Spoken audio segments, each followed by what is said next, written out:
Greetings, Hoo-Mons. It is Audio Umox, your source for Deep Space Nine trivia, news, and analysis by two dudes. One, a guy devoted to the show. It's his favorite Trek. That would be me, Alex. And by another guy named Brian, who enjoyed the show, but getting to know and actually have missed quite a few episodes due to military deployment and never caught back up. So now is my opportunity to do so, and we get to enjoy it together. And it gives two long-time friends, my gosh, over 30 years. Jeez. Yeah. Long-time friends a chance to every week just to get together and see each other's face over the internets and record this show. So, welcome back, Hoo-Mons. A couple of things. A little bit of housekeeping. You may recall that we are going to do a giveaway if we can get over 100 Facebook fans. Well, I'm here to report that drumroll is going to come in. You know, it's funny. I actually thought I rented. Oh, you have a sound machine? I rented a drum. So let me see. Yeah. Here we go.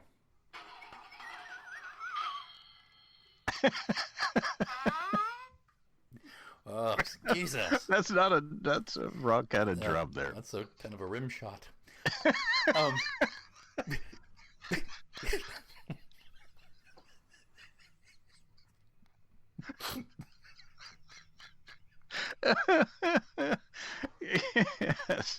Yes, that'll be on the outtake reel. Definitely. All right. So we have how many was that? Do we have at this point? So we've broken through 100 as of today. I think we're at 105 No, plus 125. 125. So we're blowing through the numbers there. So it's great. It's great. And as we've mentioned on previous episodes, we want to give away a little thank you gift, and we will do. Alex has a random number generator, and he's going to pick a number, pick a person. If you haven't already, you will receive a DM from Alex, and we'll try and get your address and get a little thank you gift on the way to you. Yeah. And we'll announce it formally on the next episode. Yeah, and just so I hate to pull back the curtain too much, but we record these at present about a week in advance. So by the time you're listening to this, we may be at 200 followers. I don't know. But one exciting thing is at this recording session, we are about 10 or 11 followers from 300 on Twitter as well. So we're just, awesome. We're running up that hill. We're going to do it. We're going to do it. Yeah, and if you're just hearing about these gifts, understand that they are Deep Space Nine or Star Trek related, and they are not worth much more than but they're fun. We just want you to know that we do care, and we appreciate you listening and following and mentioning us and those types of things. And in that same token, if you've got a basement full of stuff and you want to get rid of some of it and we can help you. We'll be a clearinghouse to help you recycle it to other trekkers. All you have to do to mail it to us, don't have to ask permission. We'll accept it as long as it's Trek related. And that's send it care of our home office at our PR firm, AGPR. So that's at P.O. Box 902119, Kansas City, Missouri 64190. That address is also on the Facebook page under the About section. And if you keep looking and you still can't find it, email me or us, at audioumox@gmail.com, and we'll get you fixed up. One other thing you can do when you're emailing Audio Umox, get out your phone. If you want to appear on the show and have your voice next to ours with our dulcet tones, all you've got to do is get out your phone and record a memo to us. Take about 30 seconds or so and say who you are, where you're from, and what you like about the show, and whatever message you want to send to us. And we may put it on the big broadcast. Please note, anything you send to us becomes the property of Niner Interest Limited. We reserve the right to use, edit, sell, fold, spindle, or mutilate whatever you send us. Yes. So, just so you understand. And speaking of, the last episode we talked about an upcoming documentary, a one-night showing, and I have tickets. He is speaking about, of course, What We Left Behind, which is the Ira Bear produced Deep Space Nine documentary. And I'm going to tell you, it's not too late at all to get your tickets. I got my tickets as well. So it's a Fathom event special. It'll be one night only. I believe it's May. What is it going to be? May 13th. May 13th. Yes. That's a Monday, I believe. Right. And what we're going to do, if you are in the Chicagoland area, there'll be a certain theater location where Brian will be. Yes. If you're in the Kansas City area, there'll be obviously one near me. What we're going to do, we will put on Facebook page a few days before where we'll be. We would love to interview you if you listen to the pod. We're going to try to interview folks who are just in the audience anyway. We've got to figure out how to do that without being weird, but I don't know. Maybe hang a note around our neck or set up a folding table outside the. Do you think the theater will let us? But what we can do is until we get caught. Well, we've got some literature, or we're going to have some by then, some business card type things with our first names on it, and just basically something we'd hand out to people and say, if you want to listen to the show, it's something we might at least have those as kind of a form of ID to say, look, we do have a pod. We're not complete loons. We're not going to hurt you. The worst thing we'll do is. Excuse me. So, all right. Hey, worked once, right? So that'll be May 13th. So we will post that. So if you're going to be, again, in the Chicagoland or Kansas City area, and what are the odds? Wouldn't it be great if we can meet you and talk to you about what you think? And here's one last thing about that. If you're not in our area, of course, we still want to hear from you. So we would love it if you would send us a recording to audioumox@gmail.com after the show and say, okay, I thought it was this. And you can take a minute or so and just tell us what you think. And we'd love to hear from you. So don't forget, Facebook, Twitter, tell your friends. Tell 2 friends about the pod. We're having such a good fun. We're still having fun again. Our numbers are good. The downloads are, they're getting better and better with every episode. And we love it that there's so many devoted, wonderful people who are sharing information about the show with their friends, and we're just on our way. We have no illusions about being a world-killing podcast, but it would be great to just get a few hundred diehard Niners on the team with us. And so I'll ask you to do one more thing. And we've got some people who are really good about this, and we love to take the heat off some really nice people like Rusty Bikes and Mike and Fenna and some others who have been giving money. Or gave money or giving little bits of money here and there to help keep the show going. We don't need much. Not asking you to buy my movie ticket or anything like that, but it does cost money to produce and host the show, and then it takes money every month to keep the shows up where you can access them. So there is a link on the pin to the top of the Twitter page, and that's at Hoo-Mons Podcast on Twitter, and it's a link to a PayPal link where you can give $1, $2, $5, $50, $500, whatever you want to give to help keep the show going. Okay, we haven't done a lot of housekeeping lately, so I wanted to go ahead and do that for this episode before we talk about Second Sight. But the last question, I guess, before we go to that is, what's your Tranya tonight, buddy? I'm keeping it simple, same as last week, just a nice 12-year-old blended scotch on the rocks with a splash of water. And you? Same as you, except mine's neat. That's the only thing. Very good. Down the hatch. Down it goes. Let's jump into the episode, shall we? Let's shall. So this is Second Sight, and the opening scene is what just drew me in immediately. So it starts out, and this is before the opening credits even. It is poor Jake can't sleep. Yeah. He gets up. The open is Commander Sisko. Just his log is becoming a diary a bit, and he's talking about how this was the anniversary of his wife being killed at Wolf 359, and it almost passed without him thinking about it, but he is now at a point where he's thinking about it again. and so then it cuts to his quarters, and Jake misses his mom as well, and it was just, for me, it was a very touching moment, and one that you just up to this point did not see a lot of in TV drama, which is a single dad raising a son, and having those kind of touching emotional moments about losing losing a parent, losing something, and because the male characters are so typically forced to be always the strong one, never concede to emotion and the desperation of loss. And it was just a great moment. In some ways, it was maybe it was a throwaway half a scene because it was before the opening credits, but for me that really set the stage for the rest of the episode, and just reminded me of something that was introduced in the first season, but really had not been touched again in season 2. And so anyway, so I'll start there. Any thoughts?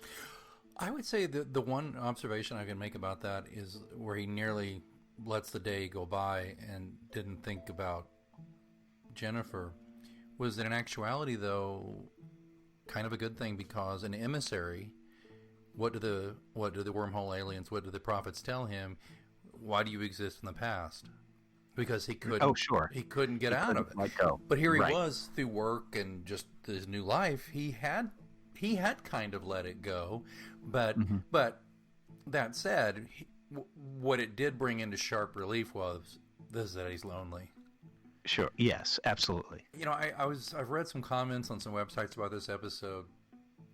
And people are like, Avery Brooks is not a good actor, and I'm like, wow.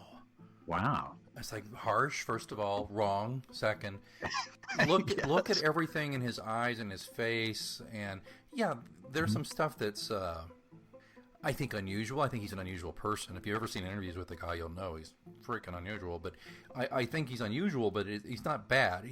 To me, Avery Brooks is every bit as stylized an actor as Shatner. See, I don't think Shatner's a bad actor either. I think he's hammy, but I think but he's stylized. He is who he is. And I think Brooks can be very hammy when he wants to be, frankly. But what we're getting in this first couple of seasons of DS9 is a very aloof, very bottled up. And what did I call it before? I called it contained. Very contained. Sure. It's as if the hair on his head is containing him. It's holding something down. Yeah, because when it comes up, buddy, hair comes out of his face, off his head, pow. Yeah. But so I get that. Yeah. So I like where you were going with that. And I want to just interject, though, that the character is growing, but what he's growing into is beyond a poverty of happiness is just loneliness. Exactly. And then you get into so after Jake kind of goes back to bed, Commander Sisko decides to go for a walk, just a quiet walk on the promenade, check out the stars, and he's accosted by a beautiful young lady. They're introduced. She calls herself Fenna. And I'd be Fenna. Get ready to give her a big old kiss. Is what I'm telling you about her, man. Yes, yeah, she's stunning woman, and I think he was taken aback, not only by her beauty, but by just with the ease at which they were able to converse, and probably by the fact that he had never seen her before on the station. Right. So she was kind of mysterious and aloof. So then she disappears. She goes away, and then we're left to wonder, what's going to happen. So Commander Sisko is now kind of out on a mission to find out who this young lady is, and to try and find her again. So he enlists Odo's help and others, like you do, trying to find her. Yeah. Concurrently. Coming to the station is Professor Satek, who's quite a character. Indeed, played by the late great Richard Kiley, Tony, Emmy, and Golden Globe winner. Wow. A favorite from my childhood. Yeah. He was in The Little Prince, the actual live action adaptation of The Little Prince. But he's done a million other things. He was a Man of La Mancha. He was the first one to sing The Impossible Dream on Broadway. Wow, I did not know that. I did not know that. So, but he brings to this role just an ego and a flamboyance that just makes that role kind of fun. And you see reflected in. Do you remember the scene where they're having? And I'm jumping ahead a little bit, but again, folks. By the way, we're going to keep saying this. We're not going point by point on the plot, and we're going to jump around. We assume that if you're listening to a show about a 25-year-old TV show, you've seen the episode. And if you haven't, press pause. We'll wait. Okay. Go to Netflix. Yeah, it's right there. Yeah. Sorry, we're gonna just talk about it because but I try not to like completely give away the endings on these things sometimes. Sure. Especially a really good episode. But okay, so Kylie Satek, if you know the scene where he's on board the Prometheus in his cabin there with his wife, but initially there's a little cocktail reception kind of thing going on, and you've got. You can tell it's a command performance from the senior staff. Nobody wants to really be there because Satek's kind of unbearable in a lot of ways. But you look at O'Brien, who look at Colm Meaney's body language. He's sideways. He's not facing him, and he's giving him sidelong glances. Part of that to me is there's a bit of a vulnerability to O'Brien where he sometimes seems like he's out of place in these formal dues and he feels uncomfortable. Sure. That's part of it. But the other part of it is, my former neighbor is an Irishman. I know how they think about people who puff themselves up. It doesn't work for them. So there's that. But then you look, and Kira is just she can't stand him and does not want to be there. And she's big. She's practically gritting her teeth through this thing. And of course, Dax, she finds anything like this amusing and interesting. And so I just thought I would just, if you look reflected on those faces, and of course Sisko's moony over this gal, Fenna, who he just, that's all he can think about right now. So he's just there because you can tell behind the mask of his face, he's just like, oh, Fenna. So I just wanted to throw that out there. That that's perfect because that really demonstrates now not only his character but the impact that he has on the rest of the crew, which I think we've all had these types of people. They're incredibly interesting and have lived amazing lives, but they're the first to tell you every detail about it and brag about it. Truly. So anyway, that's a very interesting character. And he's there because he is basically, and I look back to a nod to Star Trek 2, he's basically taking the Genesis device technology that failed there, and he's apparently making it work all these years later. So going beyond terraforming to forming a new star. But by the way, rebirthing. That's something about the Star Trek 2, and I hate saying anything bad about Star Trek 2. It's one of my all-time favorite movies. I understand the Genesis planet situation, because at the end of Star Trek 2, when they blow it up and they blow up the Reliant, the Khan's-on, and the Enterprise gets away thanks to Spock. Of course, Kirk doesn't know it's Spock, and he's like, bless you, Scotty, go. And they go. So they're in a nebula, right? Okay, sorry, folks, occasionally I'm going to do this. They're in a nebula, so apparently the Genesis device, since they didn't use a Genesis torpedo to go hit a dead moon or something. They just did it in a nebula. So apparently the device just created a matrix. Not only did it create the Genesis planet, but it created a star? Or am I wrong about that, and that it actually didn't create a star, it just got rid of the nebula, which exposed the Genesis planet to a star that was occluded by a nebula? A nebula. That's got to be the way we have to go with this, isn't it? I don't know. Because a nebula is, from my understanding, is a preformed star. Okay. So it may have accelerated. It may have just accelerated what was in process. That's possible. Okay, I guess. So that's we're gonna save that for a conundrum episode when we talk about all this stuff, all the science stuff. I'm probably not the right guy to talk to. Are you kidding me? We need to maybe get an astrophysicist or you're a cosmetologist. A cosmologist. So. I am. I am. No, but, my eyebrows are impeccable. I'm telling you. And at our age, that's saying something. If only I could get the hair in my ears and nostrils to go look as good as your eyebrows. No, I'm telling you though. Moving right along, though, there's at least one more interlude with Fenna and Sisko. Sisko's basically confides to Dax he's in love with this gal he's met. And I think Dax figured it out. Right. Based on, I'm sure it has to do with just 8 lifetimes, and of course spending one of those lifetimes with Sisko in particular, bordering on empath just because of her observation skills. You know, She dude, just can figure stuff that's out. another thing that'd be a great conundrum episode too. Is like the longer you live, do you necessarily become almost like an empath because you're so good at reading people?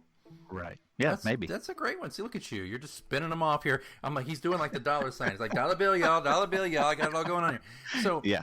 So they're doing that, and I'm probably jumping around a little far, but they're getting ready to do some stuff.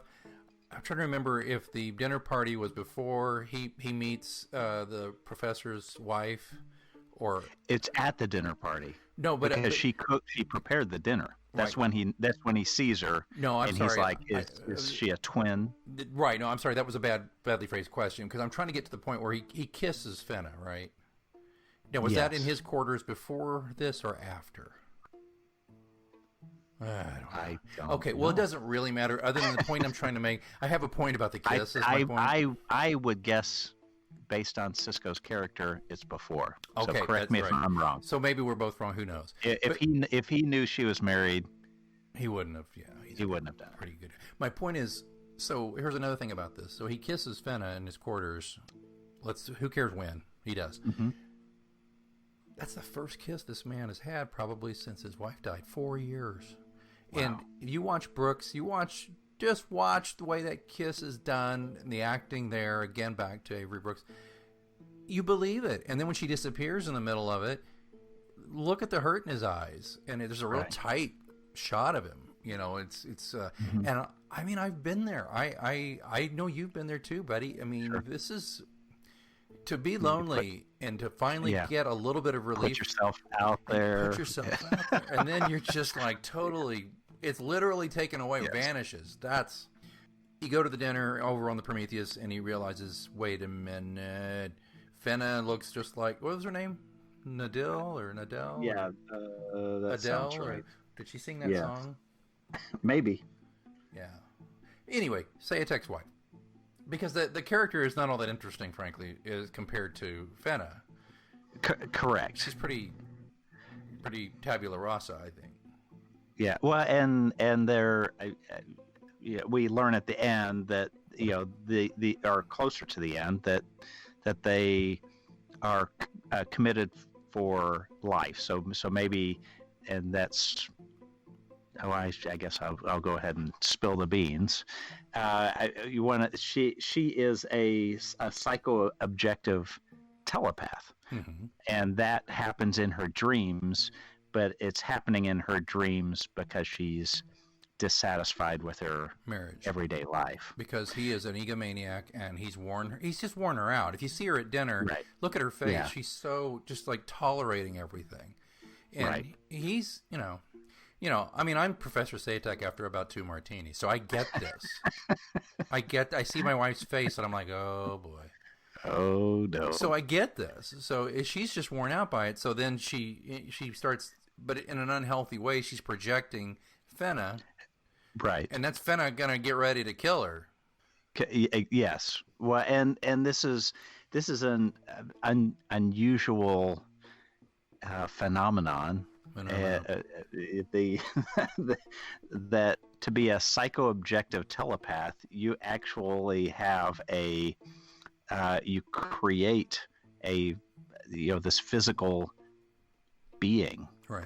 that other people can objectively see and touch and experience. I found that again terribly interesting because it's outside of any normal humanoid type of occurrence for someone to have the psychic power to create something that real to the other people that are experiencing it. I thought that was pretty interesting. I did too. When they start to figure everything out, it's all gonna climactically come when the Prometheus is gonna go out and they're gonna fire this torpedo into this dead thing to make a sun, reignite his star. Right. And they realize, oh my God, my wife's gonna die because they figured out what this is. And Fenna's there, and she's like, I don't know what's going on. Interesting couple of observations, just if I can take a minute here on the Prometheus. One, Sure. do they not have a medical officer? Why are they calling Dax? And they keep saying, do something, and Dax like, I can't do anything. And my thought is, yes, because you're not a doctor.